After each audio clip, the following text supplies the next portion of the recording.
I think if every kawasan has the kind of support that is being shown tonight by your good self, I'm very confident that in the next general election, we will not only win in the 36 state constituencies as what we have achieved in March 2008, but hopefully with the kind of realization that's being portrayed tonight, we will make a clean sweep in Selangor, inshallah. I'm not as fortunate as the Adons, because at least the Adons, they go to the Dewan, they know that they will be speaking to a government that is responsible and a government that cares.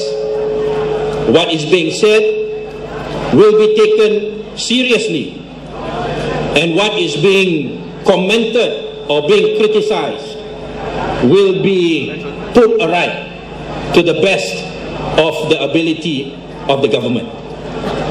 As a member of parliament, I do not have the same experience, because I am unfortunately still an opposition member of parliament, and we still have to face a government at the federal level which is completely dominated by UMNO Barisan Nasional.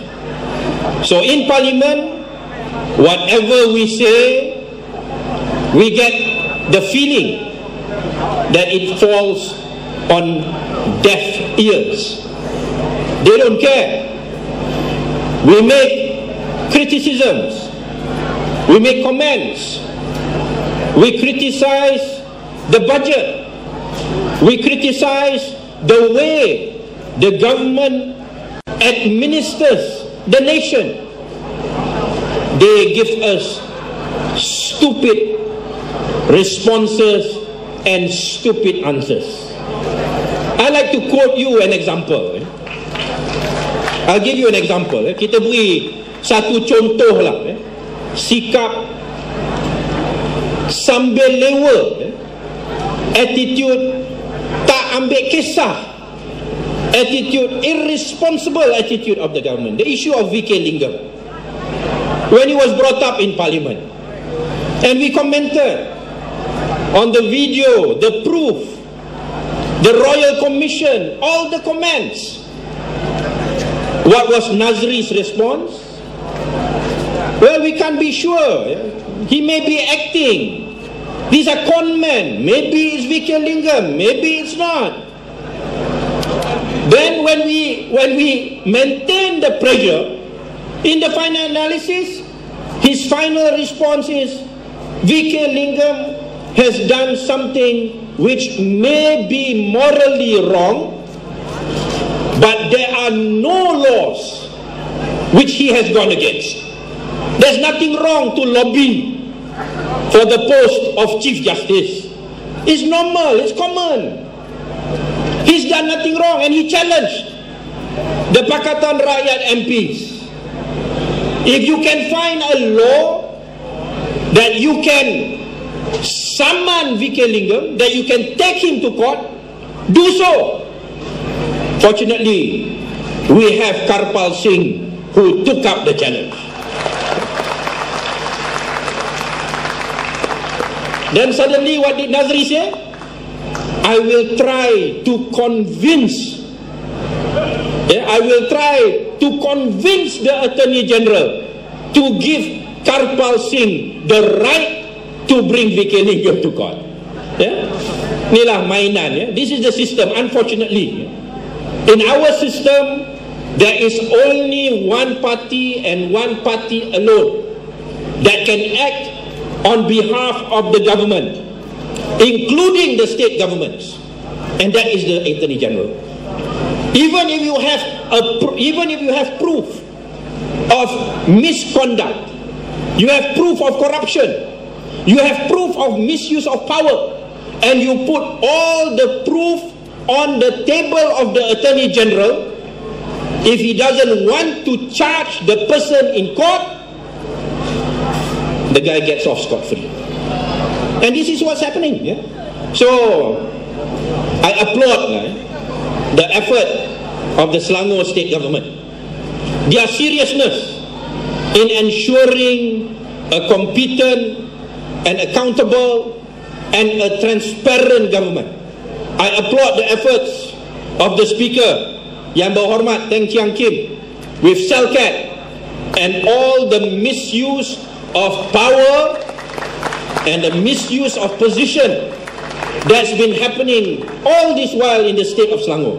I wish we had the same form of administration, the same form of government at the federal level. Then we can make sure that this country will prosper and each and every citizen will get a fair share and a fair treatment from the federal government. Yeah. Recently, there was a discussion where the BN MP criticized the Pakatan Rakyat, criticized our students overseas for talking bad about the government, giving a bad image of our country to the international press. Yeah? Because all this criticism, all this talk about corruption, all this, it to them spoils the image of our country. And one of the BN members of parliament, the one from Maran, he used a Malay proverb, peribahasa Melayu. I don't remember the full, shame on me lah. I don't remember the full phrase. Tapi lebih kurang, hujan batu di negeri sendiri, hujan emas di negeri orang. Kita tetap sayang pada negeri sendiri. So he was criticizing the Pakatan Rakyat, talking bad about the country. He says, you're not patriots. So I stood up and I told him, hujan batu di negeri sendiri, hujan emas di negeri orang. A patriot will question, kenapa negeri kita hujan batu? Kenapa tak hujan emas? And the reason why our country hujan batu is because when the emas falls, all these corrupt leaders, they sapu dulu, dan dia jatuhkan batu atas rakyat. That's the problem.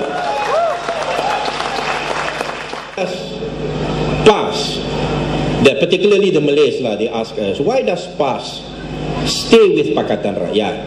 Yeah?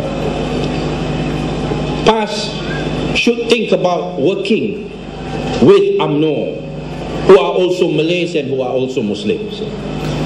So my answer to them, as it's an answer that I informed to you as well, UMNO Barisan Nasional may be Islamic in form, they may be Islamic in image, in what they say, in their rhetoric, in their propaganda, but I am 110% confident when I say that the Pakatan Rakyat is more Islamic in substance.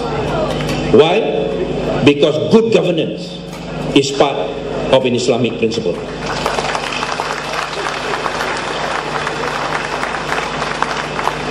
There is a verse lah, yeah?